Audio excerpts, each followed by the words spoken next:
New video and updates کے لیے bell icon پر press کریں اور آل پر سیٹ کریں۔ شروع کرتے ہیں اللہ کے بابرکت نام سے جو بڑا مہربان اور نہایت رحم والا ہے۔ تمام تعریفیں میرے اللہ رب العزت کے لیے ہیں۔ خوفناک کہانیوں کے معزز ناظرین کو میری طرف سے السلام علیکم۔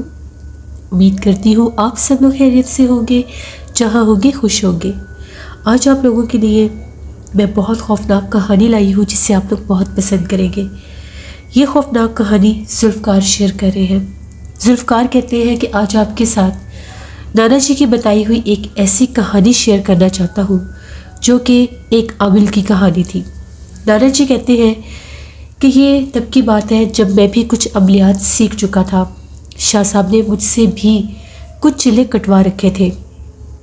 ایک شام کی بات ہے، شاہ صاحب کے پاس ایک عامل آیا۔ وہ خود بھی عملیات کیا کرتا تھا اور اس کے پاس بھی جنات اور موکل موجود تھے۔ جب وہ شاہ صاحب کے پاس آیا تو وہاں پر جنات کے قصے چھڑ گئے۔ باتیں ہوتی ہوتی چڑیل کے چلے پر آ گئی تو اس نے یہ کہا کہ میں آپ کے پاس ایک خاص اجازت طلب کرنے آیا ہوں۔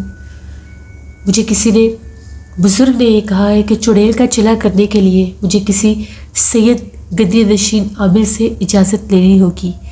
اگر آپ مجھے اجازت دیں گے تو میں چڑیل کا چلا کر سکوں گا، ورنہ میری جان کو بھی خطرہ ہے۔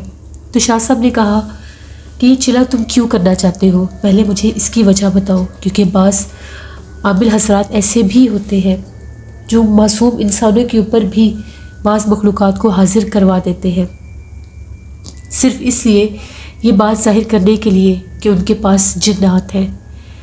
تو پہلے مجھے وجہ بتاؤ، ایسی وجہ دو جس سے میں تمہیں اس کی اجازت دے دوں۔ تو اس عامل کا یہ کہنا تھا کہ ایک پرانا گاؤں ہے، اس گاؤں میں ایک چڑیل نے بہت زیادہ لوگوں کو تنگ کیا ہوا ہے۔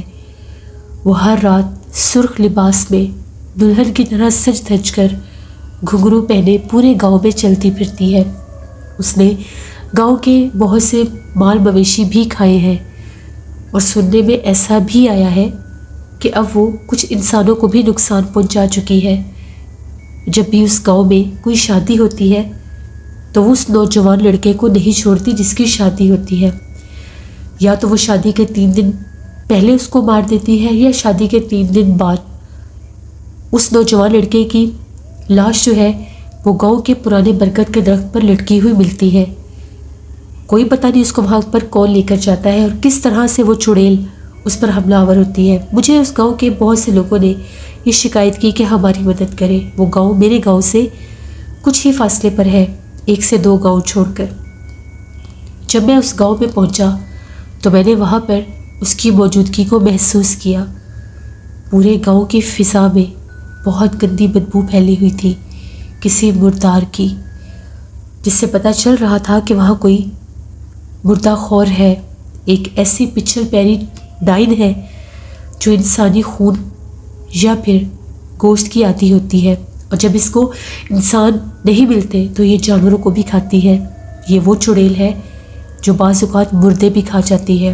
اس کا زیادہ تر بسیرا قدیم اور پرانے قبرستانوں میں ہوتا ہے، لیکن بہت سے لوگوں کا یہ بھی کہنا ہے کہ یہ ایسی جگہوں پر بھی چلی جاتی ہے جہاں پر آبادی ہوتی ہے۔ مجھے یہ وہی چڑیل لگی ہے، یہاں تک کہ میں نے جا کر اس درخت کو بھی دیکھا جہاں پر نوجوان لڑکوں کی لاشیں لٹکی ہوتی تھیں۔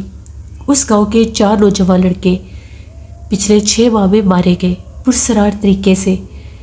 2 اپنی شادی کے تیسرے دن مارے گئے اور 2 شادی سے 3 دن پہلے، اور تینوں کے مرنے کا وہی طریقہ کار تھا کہ رات کو وہ ٹھیک ٹھاک گھر میں سوتے ہیں، پھر آدھی رات کو دروازے پر دستک ہوتی ہے جو صرف اسی کو سنائی دیتی ہے جس کا وہ شکار کرنے آتی ہے۔ آس پاس کے گھروں میں وہ دستک سنائی بھی نہیں دیتی۔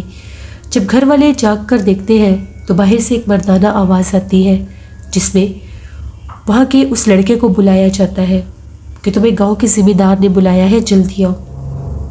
اور وہ لڑکا وہاں سے چلا جاتا ہے یہ سن کر کے گاؤں کے ذمہ دار نے بلایا ہے، لیکن اس کو بلانے والی مخلوق وہ چڑیل ہوتی ہے جو آدھے راستے میں ہی اپنا روپ بدل لیتی ہے۔ یہ بات مجھے ایک لڑکے کے والد نے بتائی۔ اس کا یہ کہنا ہے کہ جب وہ آدمی میرے بیٹے کو لینے آیا اس سے پہلے گاؤں میں 2 لڑکے مارے جا چکے تھے، تو مجھے شک پڑ گیا کہ کہیں یہی تو نہیں مارتا سب کو۔ تو میں نے اس کا پیچھا کرنے کی جب کوشش کی، میں اس کے پیچھے گیا تو آدھے رستے میں تو وہ اس کے ساتھ ٹھیک ٹھاک چل رہا تھا۔ جیسے ہی ذمہ دار کے گھر کی باری آئی، اس کے گھر کے پاس پہنچ کر اس کے گھر کے اندر جا کر بھی میرا بیٹا کافی دیر باہر نہیں آیا۔ تو میں نے جب ذمہ دار کے گھر پر دستک دی تو رات 10-11 بجے کے قریب ذمہ دار نے پوچھا کہ اتنی رات کو کیوں آئے ہو؟ تو میں نے بتایا کہ آپ کا ہی ایک ملازم میرے بیٹے کو لے کر آیا ہے۔ تو ان کا یہ کہنا ہوتا تھا کہ ہم نے تو کسی کو بھی نہیں بلایا۔ جیسے ہی میں وہاں سے واپس اپنے گھر کی طرف آنے لگا تو میں نے اپنے بیٹے کو ایک سرخ لباس والی عورت کے ساتھ جاتے دیکھا۔ میں نے اسے بہت آوازیں دی، میں اس کے پیچھے بھی بھاگا، یہاں تک کہ وہ گاؤں کے اس حصے کی طرف جانے لگے جس طرف بالکل ویرانے اور سناٹا تھا۔ میں پھر بھی اس کے پیچھے بھاگا، لیکن دیکھتے دیکھتے وہ میری آنکھوں سے اوجھل ہو گیا۔ میں نے بہت شور مچایا، یہاں تک کہ میں نے گاؤں والوں کو بھی جگایا، وہ بھی میرے ساتھ وہاں تک گئے، لیکن کہیں بھی اس سرخ لباس والی کا اور میرے بیٹے کا نام و نشان نہیں تھا۔ اس سے اگلے دن برگد کے پیڑ پر اس کی لاش لٹکی ہوئی تھی۔ دیکھنے والے دہل جاتے تھے کہ آخر یہ کون کر سکتا ہے۔ شاہ صاحب نے کہا کہ ٹھیک ہے، کچھ دیر انتظار کرو، پہلے میں پڑھائی کروں گا، اس کے بعد میں تمہیں اس چلے کی اجازت دوں گا۔ پھر شاہ صاحب نے کافی دیر بیٹھ کر وہاں پر پڑھائی کی۔ آدھے گھنٹے کے بعد شاہ صاحب نے اس کو یہ بتایا کہ تمہاری بات ٹھیک ہے، وہ بہت بھیانک مخلوق ہے اور بہت سخت بھی، اگر اس کو روکا نہ گیا تو وہ پورے گاؤں کو کھا جائے گی اور یہ کام بڑھتا ہی جائے گا۔ میں تمہیں اس چلے کی اجازت دیتا ہوں، یہ چلہ صرف 3 دن کا ہوگا، اس سے زیادہ کا نہیں، اور یہ چلہ تمہیں قبرستان کے پاس کرنا ہوگا۔ باقاعدہ وہاں پر ایک قبر کی کھدائی کی جائے گی اور اس میں 3 بکرے کے سر رکھے جائیں گے۔ ہر رات وہ ایک سر لے کر جائے گی۔ تیسری رات جب وہ سر لینے کے لیے آئے گی، اس میں ایک کیل اور ایک تعویذ جو میں تمہیں بتاؤں گا وہ لکھ کر لگانا ہوگا۔ جیسے ہی وہ بکرے کے اس سر کو اٹھائے گی، وہ اسی قبر میں قید ہو جائے گی۔ پھر اس کے بعد اس قبر کو بند کر دیا جائے گا اور اس کے اوپر باقاعدہ پتھر لگا کر اور سیمنٹ لگا کر فرش بنا دیا جائے گا، اور پھر اس کے اوپر بھی کیل لگانے ہوں گے کہ وہ کبھی وہاں سے باہر نہ نکل سکے۔ وہ عامل وہاں سے چلا گیا۔ شاہ صاحب نے جانے سے پہلے اس کو اجازت بھی دے دی، کچھ کیل بھی دے دیے اور ان پر جو پڑنے والے عملیات تھے وہ بھی بتا دیے، اور بکرے کے تیسرے سر میں جو کیل اور تعویذ لگانا تھا وہ بھی دے دیا، اور اس کو کہا کہ اپنا خیال رکھنا، وہ بہت سخت ہے، وہ تمہارے اوپر بھی حملہ کر سکتی ہے۔ تو اس کا یہ کہنا تھا، میں جانتا ہوں وہ بہت سخت ہے، میں پوری طرح سے تیار ہوں۔ شاہ صاحب نے اس عامل سے یہ کہا کہ تم واپس آ کر مجھے اپنا حال بتاؤ گے۔ وہ چلا گیا۔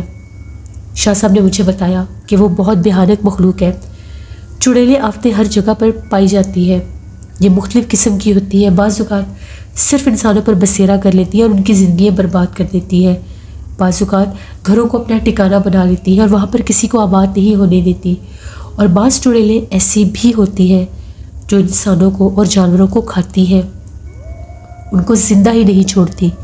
تو یہ بھی وہی ایک قسم ہے، یہ وہ قسم ہے جو رات کو باقاعدہ دلہن کے روپ میں پھرتی ہے، سج دھج کر، پوری طرح سے دلہن بن کر۔ وہ عامل چلے گئے۔ 3 دن کے بعد جب وہ واپس آئے تو انہوں نے آ کر بہت خوفناک کہانی بتائی۔ ان کا یہ کہنا تھا کہ میں اس گاؤں میں گیا اور سبھی گاؤں والوں کو اکٹھا کر کے میں نے بتایا کہ میں 3 دن کا عمل کروں گا، مجھے 3 کالے بکرے کے سر چاہیے، اور کوئی بھی ان 3 راتوں میں مغرب کے بعد گھر سے باہر نہیں نکلے گا، چاہے کچھ بھی ہو جائے، تم لوگوں نے گھر کے اندر ہی رہنا ہے۔ پھر ایسا ہی ہوا۔ ان کا یہ کہنا تھا کہ جب پہلی بار قبرستان کے پاس وہ قبر کھدوائی گئی اور 3 بکرے کے سر وہاں پر رکھ دیے گئے اور میں نے عمل پڑھنا شروع کر دیا، میں اس کھدی ہوئی قبر سے دور بیٹھا حصار میں عمل پڑھ رہا تھا، تبھی میں کیا دیکھتا ہوں، دور سے چلتی ہوئی بہت خوبصورت دلہن آ رہی تھی جو آ کر اسی قبر کے پاس بیٹھ گئی، کبھی ہنستی تو کبھی روتی، کبھی زمین پر ہاتھ پھیرتی، اور پھر اس نے جھک کر جیسے ہی وہ بکرے کا سر نکالا تو اس کا منہ اتنا بڑا ہو گیا، جب اس نے اپنے منہ میں وہ اس کو کھانے لگی تو اس کے دانت اور زبان بہت لمبی تھی، دیکھتے دیکھتے وہ بکرے کا سر کھا گئی اور جیسے آئی تھی ویسے ہی واپس چلی گئی۔ وہ ایک پچھل پیری تھی۔ جو حصار میں نے باندھا ہوا تھا اس سے میں اس کو نظر نہیں آ رہا تھا۔ اس کے بعد دوسری رات بھی ایسا ہی ہوا، اور تیسری رات جیسے ہی اس نے بکرے کا وہ سر اٹھایا، وہ چیخیں مارنے لگ گئی اور اس کے پورے جسم کو آگ لگ گئی۔ اسی گڑھے میں وہ کود گئی۔ اس وقت وہاں پر کچھ گاؤں والوں کو میں نے بٹھایا ہوا تھا جو پیچھے اندھیرے میں تھے اور حصار میں تھے۔ فوراً سے اس کے اوپر میں نے پڑی ہوئی مٹی پھینک دی۔ اس وقت وہ جل کر کوئلہ ہو چکی تھی۔ پھر اس کے اوپر پوری طرح سے مٹی ڈال کر اس کو بند کر دیا گیا۔ راتوں رات اس کے اوپر پورا سیمنٹ کا فرش بنایا گیا اور جو کیل آپ نے دیے تھے وہ لگا دیے گئے۔ اس کے بعد وہاں سے ایسے آوازیں گونج رہی تھی جیسے وہ دوبارہ سے زندہ ہو گئی ہو اور باہر نکلنے کی کوشش کر رہی ہو، لیکن وہ چاہ کر بھی باہر نہیں نکل سکتی تھی۔ اس کے بعد گاؤں میں 2 دن رکا بھی۔ رات بھر وہاں پر کوئی گھنگرو پہنے نہیں چلتا تھا، نہ ہی کسی کی آواز گونجتی تھی اور نہ ہی کسی لڑکے کی کوئی موت ہوئی دوبارہ سے۔ اس گاؤں میں اتنا خوف و ہراس پھیل گیا تھا کہ کوئی بھی شادی کا نام نہیں لیتا تھا، صرف اس خوف سے کہ اس کو کوئی جانی نقصان نہ دے دے، وہ چڑیل کہیں آ کر اس کو مار نہ دے۔ لیکن اس کے بعد جب وہ قید ہوئی قبرستان سے دور ایک ویرانے میں، جب وہ قید ہو گئی تو پھر دوبارہ وہ اس گاؤں میں نظر نہیں آئی۔ میں نے بڑی ہمت سے کام لیا۔ جس وقت میں وہ عمل یا چلا کر رہا ہوتا تھا مجھے ایسا لگتا تھا میرے پورے جسم کے اوپر چونٹیاں چل رہی ہیں، اور کبھی ایسا لگتا تھا جیسے میرے پورے جسم کے اوپر کوئی سوئیاں لگا رہا ہے۔ وہ سارے اسی کے چھل تھے کہ کسی طرح سے میں اس عمل کو چھوڑ دوں، لیکن میں نے نہیں چھوڑا۔ آپ نے جو پڑھائی بتائی تھی میں نے وہ پوری کر لی۔ پھر شاہ صاحب نے اس کو یہ کہا کہ اب تمہارے پاس اس چلے کے بعد یہ عمل آ گیا ہے، جب کبھی بھی چاہو تم کسی انسان کے اوپر سے بھی اس چڑیل کو نکال سکتے ہو۔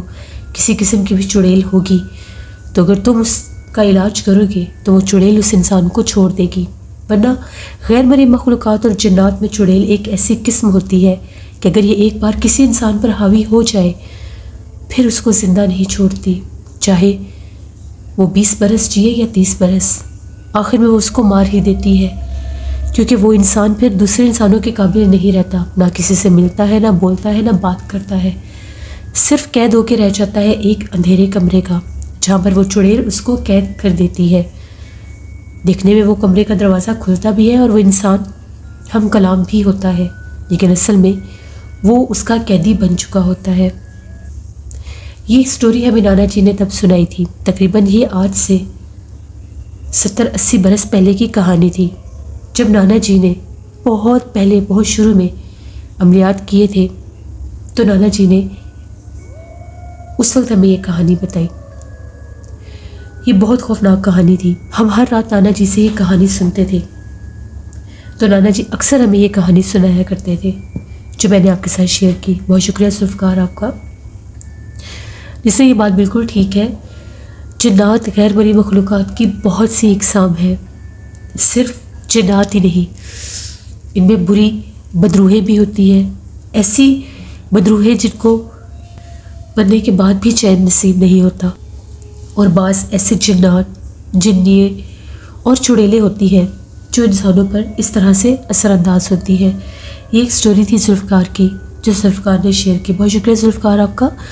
یہ تھی آج کی خوفناک کہانی۔ میں امید کرتی ہوں آپ لوگوں کو پسند آئی ہوگی۔ آپ لوگ بھی اپنی خوفناک کہانیاں شیئر کر سکتے ہیں ڈسکرپشن باکس میں دیے گئے ای میل آئی ڈی nusheen57@gmail.com پر۔ اس کے علاوہ آپ لوگ مجھے کمنٹ باکس میں بھی سٹوری شیئر کر سکتے ہیں۔ ہارر سٹوریز اردو پر بھی میں سٹوری آن ایئر کر رہی ہوں، بہت خوفناک کہانی ہے، اس کو بھی وزٹ کریں، آپ لوگوں کو ضرور پسند آئے گی۔ اپنا بہت سا خیال رکھیے گا، اپنی ڈھیروں دعاؤں میں مجھے، میری فیملی، میرے پورے پاکستان کو یاد رکھیے گا۔ Thank you for listening my stories. Stay blessed. اللہ نگہبان۔